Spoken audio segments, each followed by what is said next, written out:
The agenda for tonight is main conclusion, main point, and complete the argument questions, all of which are really variations on the same idea, the same theme. And that is simply, what is the conclusion of the argument? What's the main point?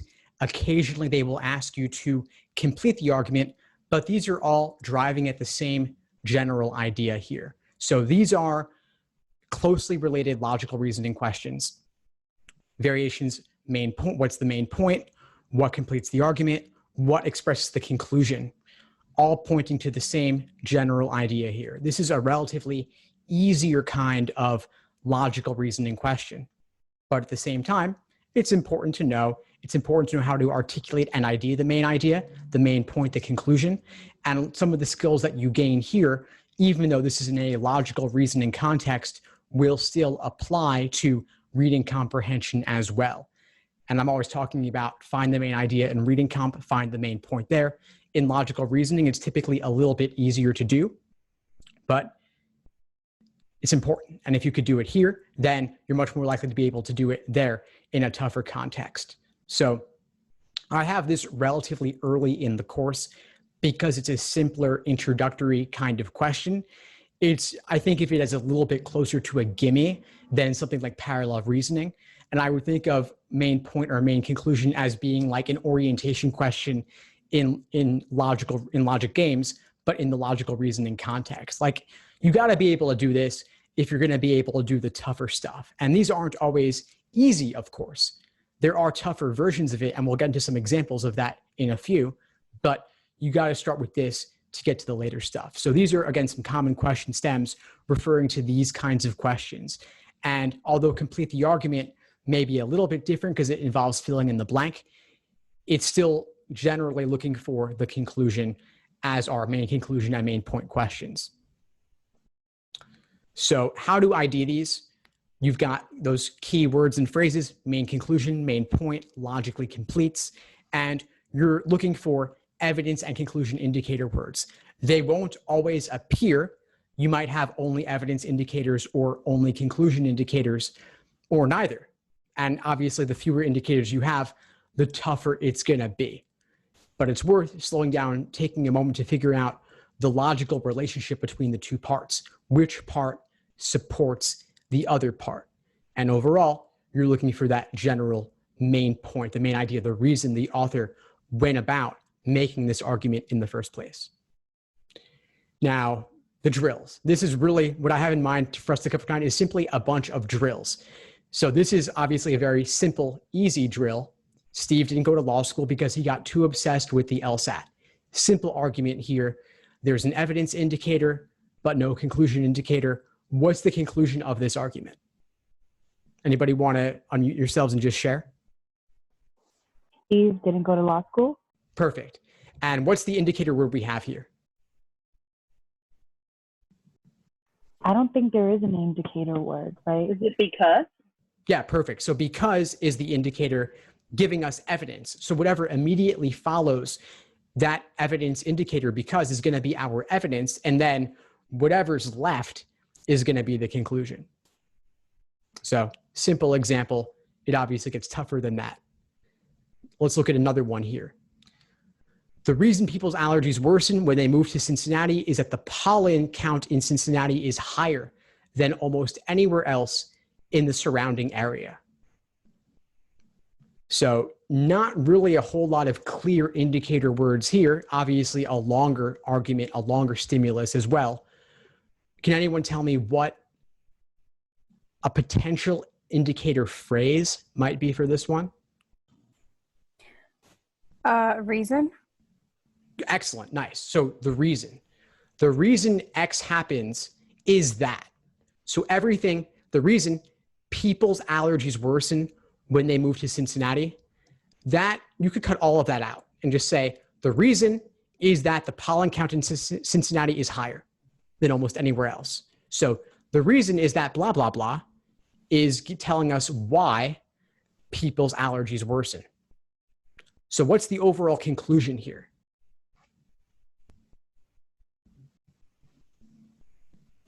Anyone can unmute to answer, or? Yeah, anybody, yeah, feel free. Okay. The pollen count in Cincinnati is higher than almost anywhere else in the surrounding area. So the pollen count being higher tells us what? What is that? Does that support something else, or is that supported by something else? I think it supports that people's allergies worsen when they move to Cincinnati. Perfect. Nice. You got it. So the reason people's allergies worsen, that's the conclusion. And then what follows is telling us why their allergies worsen. The pollen count being higher is our support. It's the explanation for why the allergies worsen. So that first part is conclusion. The second part is evidence giving us the background reasons why. Nice. Let's do another one here. Fracking should be allowed because although it does involve some environmental risk, it reduces our dependence on foreign oil, and there is much greater harm to the environment due to foreign oil drilling than there is to fracking. So what's the conclusion here? That fracking should be allowed. Perfect. Awesome. Fracking should be allowed. And why do you say that's the conclusion, Jasmine? Well, first of all, there's also the because, which is an indicator word, and everything following that is evidence to support why fracking should be allowed. Perfect. And if you could cut out one part of this stimulus that wasn't central to the argument, that was neither evidence nor conclusion, what would that be? I don't know, maybe like all of like the stuff below that says there's a much greater risk of harm, all of that other stuff. So we got a couple of pieces of evidence here, right? We have the word because indicating evidence. And before we get to the actual evidence, we have this part bounded by 2 commas. Oh, I see. Okay. So if we cut that out and we say fracking should be allowed because why? Number 1, reduces dependence on foreign oil. 2, much greater harm to the environment due to foreign oil drilling than fracking. So 2 different pieces of evidence that together guarantee the conclusion fracking should be allowed.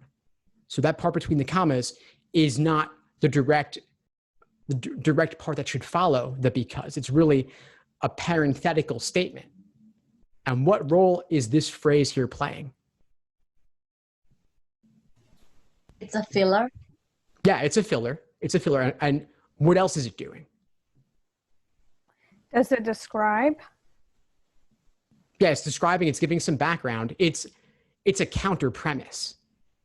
It's acknowledging a weakness of the argument in favor of fracking. So this argument is somewhat balanced. You may not agree with the conclusion, but it's pointing out a potential problem with fracking, that there is environmental risk. They're saying, despite the risks, there are some pros that outweigh the cons.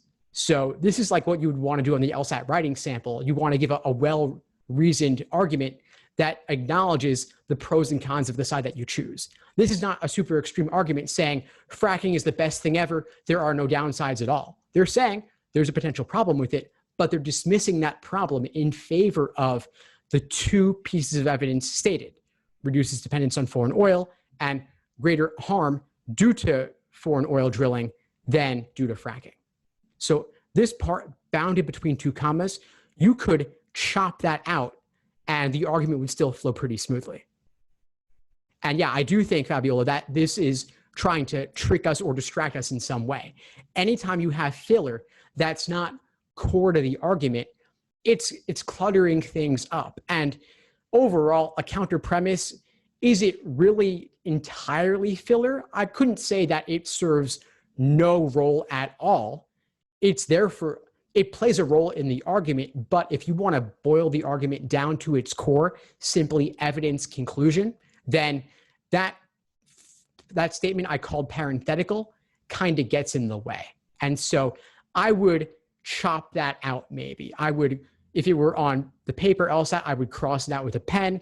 Otherwise, maybe you want to highlight it in some way. Obviously, on the digital LSAT and the Flex, highlighting can actually emphasize something unless you train yourself to use it for a different purpose. Luckily, the program I'm using right now kind of downplays or de-emphasizes that particular phrase, and we can jump to what we really want to focus on.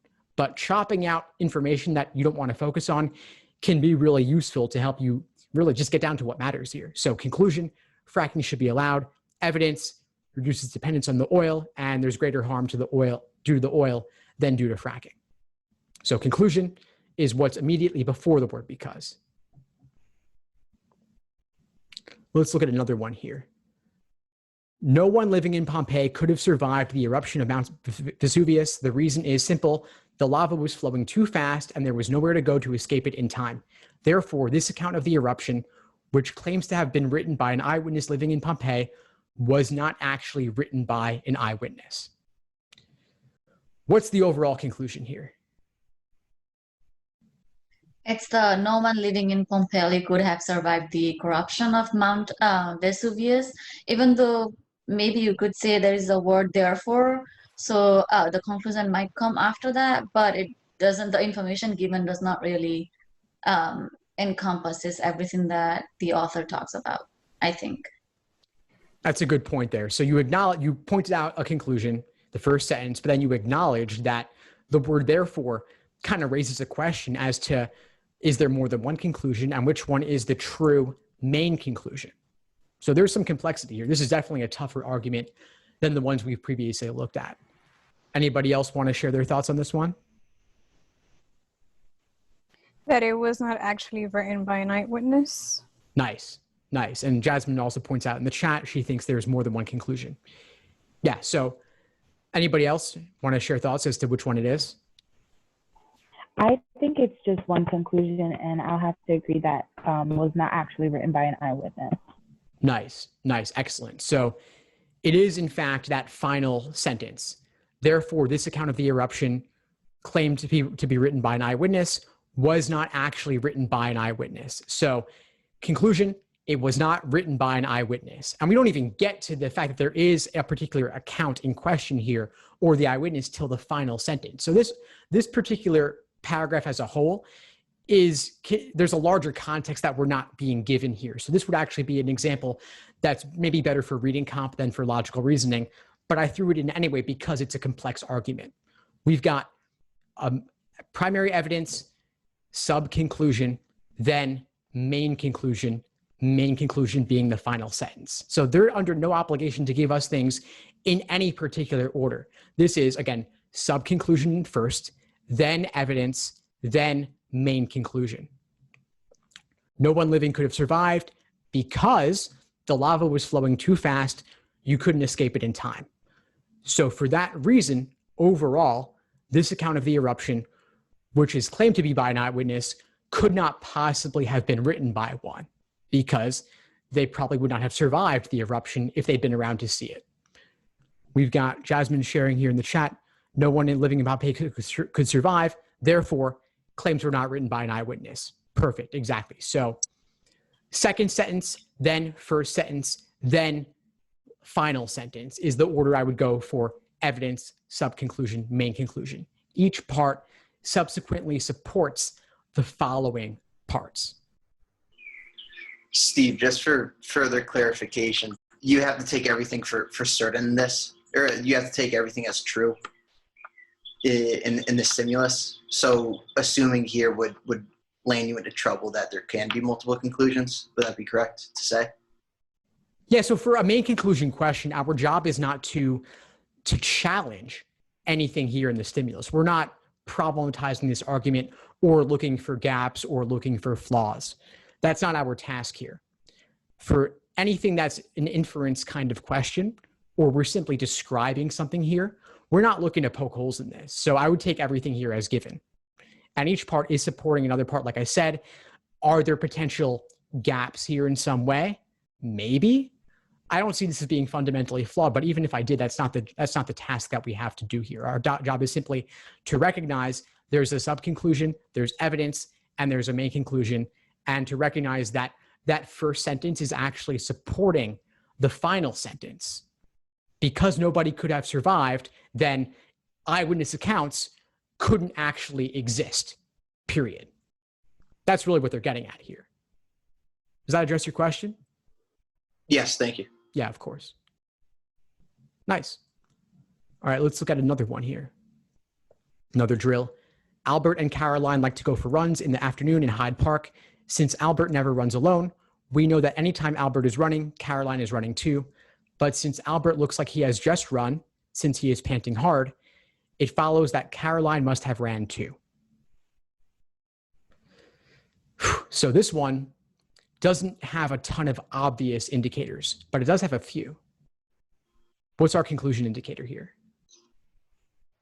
Albert and Caroline like to go for runs, because wouldn't anything coming after 4 would be evidence? Interesting. Okay, yeah, so the word for can be an evidence indicator. Is that what it's doing here, though? No, as I was saying that, I realized that that's not the case.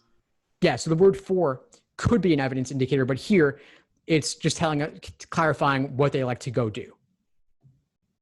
Is the conclusion that Albert and Caroline always run together? Because it looks like it has like a conditional logic where since Albert went for a run and because he was panting hard, and then Caroline must have ran too. So does that mean that Caroline and Albert always run together? So you mean this part, like the second sentence? Because we have since here, and then we know that. Is that what the second sentence, what you're referring to here? Oh yeah, maybe I was just focusing on that then, not the conclusion. Okay, so yeah, that's definitely, we have since is an evidence indicator. So since Albert never runs alone, we know that anytime Albert's running, Caroline's running too. And that's given. That's a given, like a general principle, because it's describing things in the abstract, what happens in general. But then we also have this specific application of that rule. Like the second sentence is a rule that we then have the application of in that final sentence. Okay. We have the particular case. So I'd say that this second sentence is supporting that final sentence. And they both have that since X, therefore Y format, but the general is supporting the specific. So we have a couple of folks in the chat who shared thoughts. We have Maggie saying Caroline must have ran too, meaning that final clause. We have Jasmine talking about Albert running, therefore Caroline must be too. But that, I'm not sure if that's referring to either the second or the third sentence. And then we have some folks agreeing that it's the final part. And yes, since is an evidence word. Since is a premise indicator word here, Fabiola. Yeah, so overall, it is that final sentence. That final sentence is the main conclusion here. It's the main conclusion supported by the general principle in the second sentence. The first sentence, I would say, is more like background. It's filler. Do we care that they like to run, that they enjoy doing it? Not necessarily. Do we care where they do it? That it's in Hyde Park specifically? Again, not necessarily. Does it matter that it's in the afternoon? Not really. It's just basically that Albert doesn't go alone, and therefore, for that reason, we apparently assume that Albert's only friend for running is Caroline. There's nobody else Albert's ever going to run with. That's given. And then they're saying it follows that. It follows that is a conclusion indicator. Since Albert has just run, or looks like he's just run, then Caroline must have ran too. And to go back to the question of, can we problematize this? Can we point out gaps or flaws? Like Albert looks like he's just run since he's panting hard. Well, could he be panting hard for some other reason? Maybe he just climbed the stairs carrying a bunch of groceries. Maybe he's out of shape and has a difficult time exerting himself. Could be a number of reasons why he looks like he's just run, even if he hasn't. Maybe he was doing something else and Caroline wasn't running, period. So we can expose gaps or potential flaws here, but that's not the job for a main conclusion question or main point. Our job is simply to articulate or identify what the main point is, which I would say is that final clause. All right, let's go to the next one here. Again, this one I'm going to call main point, even though main point, main conclusion, pretty much the same thing. I wouldn't say there's any significant difference between the two, really. So I'll read it and we'll talk about it. Just because Jeremy's prints were on the gun that killed Tim and the gun was registered to Jeremy, it doesn't follow that Jeremy killed Tim, since Jeremy's prints would certainly be on his own gun and somebody else could have stolen Jeremy's gun and used it to kill Tim. So that's a big run-on sentence here, and not unlike what you might see in reading comp in particular. Let's break it down a little bit. What's the conclusion? Can we find the conclusion to start with? Are there any indicator words? It doesn't follow. Nice, excellent. So we talked previously, it does follow that, or it follows that being conclusion. It doesn't follow that would also be a conclusion indicator. And I see Mike wrote that in the chat as well, and Fabiola agreed. So perfect. Yeah, so that's a conclusion indicator. What's an evidence indicator? Since Jeremy's prints. Good. So since Jeremy's prints, the word since there is an evidence indicator. Nice. And what's this because doing here? What role does that play? Because sounds like an evidence indicator, right?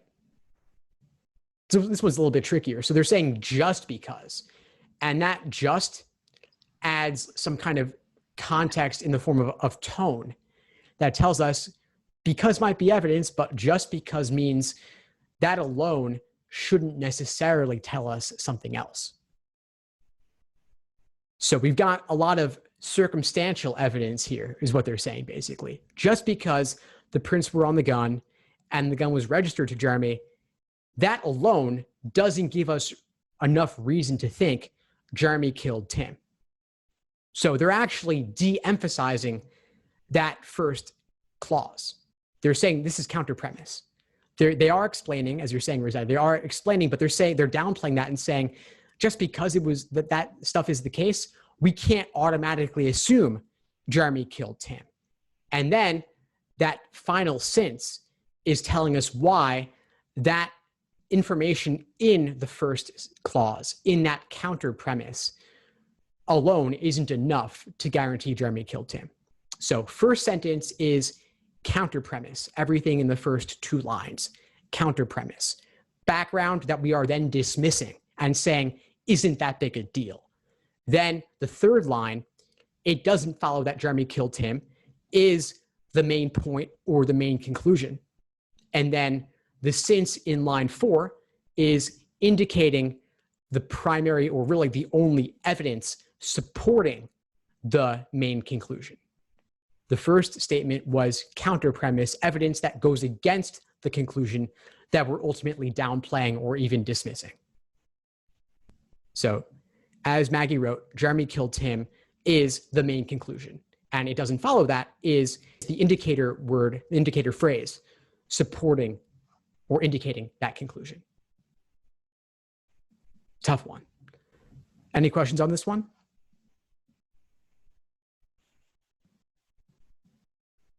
All right, let's go to the next.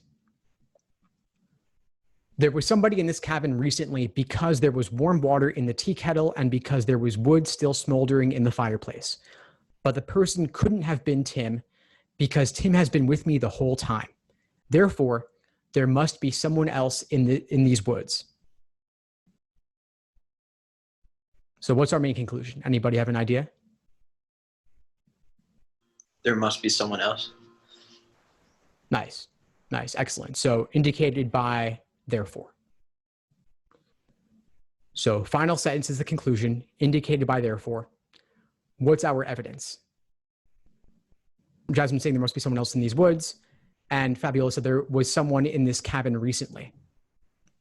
Nice, yeah, so someone in the cabin recently is giving us some background, and it appears to be somewhat of a repetition of that final sentence, just in a slightly different format. But someone being in the cabin supports the idea that there's someone else in the woods. So they're related, but if I had to say, I would say that that final sentence is the main conclusion supported by the evidence about the cabin, assuming that the cabin is actually in the woods. Ayana and Nina are talking about the warm water, the smoldering fire. Those are both pieces of evidence telling us there was someone in the cabin recently.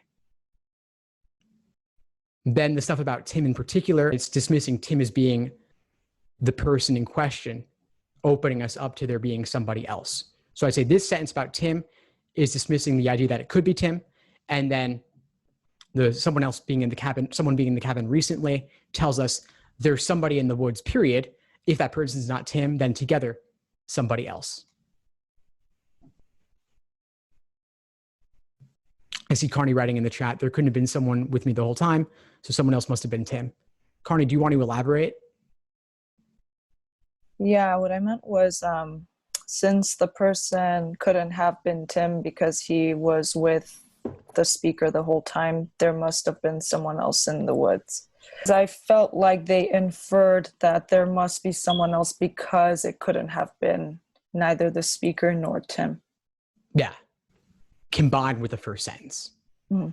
Yeah, together. So someone in the cabin recently, we know it wasn't Tim because Tim was with me. Therefore, there's somebody else altogether, and that the warm water, the wood in the fireplace together are telling us there was somebody there. So I'd say it's multi-layer building up. So the warm water and wood in the fireplace, I'd say those are the primary evidence. Mhm. Then someone in the cabin combined with the information about Tim together are then leading us to that final sentence, somebody else in the woods, again, being broader than just the cabin. We've got hockey players. I'll read it out.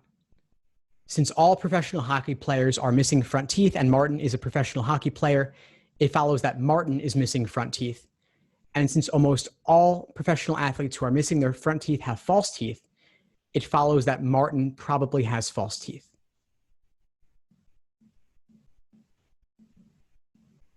What's the conclusion here?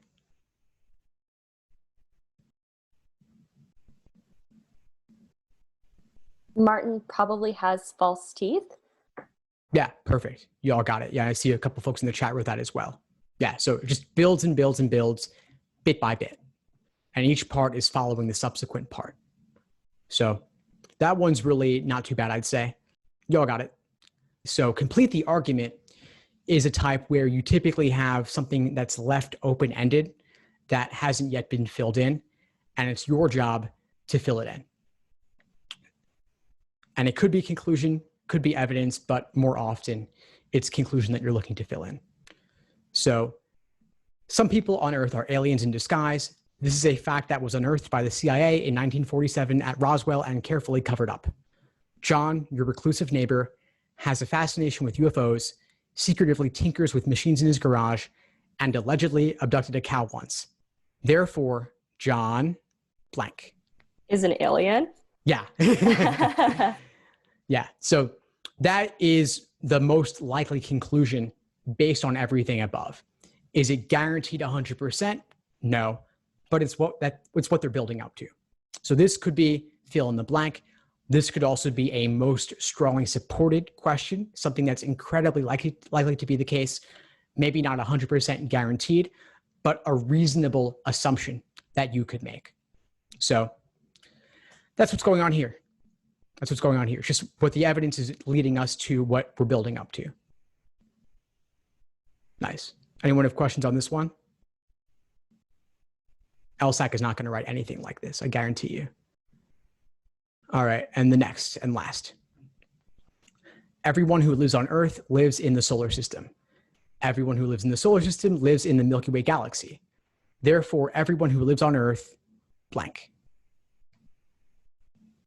What's the most likely conclusion based on all of this? Everyone who lives in the Milky Way galaxy? Yeah, everyone who lives on Earth lives in the Milky Way galaxy. Perfect. And I see a couple of folks in the chat got it as well. Awesome. Yeah, so this is actually straightforward formal logic. You can build the transitive property, and you could even diagram this if you wanted to. Earth, arrow, solar system, arrow, Milky Way galaxy, therefore Earth, arrow, Milky Way galaxy. It's what they're driving towards, the most likely conclusion, and in this case, it would be guaranteed logically by the evidence, since this is more formal logic related, not informal reasoning. So yeah, you all got it. Great. So that's generally what these kinds of questions are like. Main conclusion, main point, fill in the blank, complete the argument. This is pretty much what they're like. We had some easy examples, some hard examples. This is generally, like I said, one of the easier logical reasoning question types. Tougher ones do come up though. And so in future classes, we'll get into some other logical reasoning types out there. In particular, I've noted sufficient assumption as being a good area to focus on, like we talked about yesterday in the group coaching, the mastermind. So I'll have that on the agenda in a few weeks. Thanks for tuning into the show. Please subscribe if you haven't done so already to be notified of new episodes as I release them. And feel free to reach out if you need anything at all as you move forward with your prep. I'm happy to help however I can. In the meantime, I'll wish you all the best and take care.